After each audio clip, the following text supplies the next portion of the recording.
আপনি কি জানেন আমাদের সৌরজগতে এমন একটি গ্রহ আছে যেখানে লোহা গলে যেতে পারে, যেখানে দিন দিন আগুনের ঝড় বইছে আর আকাশে ধোয়া মেঘের চাদর দিয়ে ঢেকে যায় সবকিছু। আজ আমরা যাচ্ছি সেই রহস্যময় গ্রহ ভেনাসে। ভেনাস হলো পৃথিবীর সবচেয়ে কাছের যমজ গ্রহ। আকার প্রায় পৃথিবীর সমান, কিন্তু পরিস্থিতি একেবারেই আলাদা।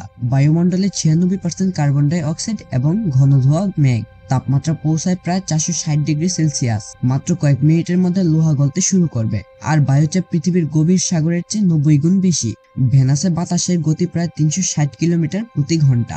এই চরম ঝড়ে যে কোনো যানবাহন সহজেই ভেঙে যেতে পারে। সূর্যের আলো প্রায় পৌঁছাতে পারে না, তাই গ্রহের পৃষ্ঠদেশ অন্ধকার এবং রহস্যময়। মানুষ এখানে যেতে পারবে না, তাই রোবোটিক যন্ত্র গবেষণা চালাচ্ছে। এই যন্ত্রগুলো ভেনাসের অগ্নিময় মুখ এবং অদ্ভুত আবহাওয়া প্রকাশ করছে, যা আমাদের সৌরজগতের এক ভিন্ন দিক দেখাচ্ছে। ভেনাস শুধু গরম গ্রহ নয়, এটি দেখায় একই আকারের গ্রহ কতটা ভিন্ন হতে পারে। আর কি জানেন, ভেনাসের একদিন সমান 240 দিন পৃথিবী দিনের মতো। ভিডিওটি ভালো লাগলে লাইক দিন, বন্ধুদের সাথে শেয়ার করুন, আর চ্যানেলটি সাবস্ক্রাইব করতে ভুলবেন না।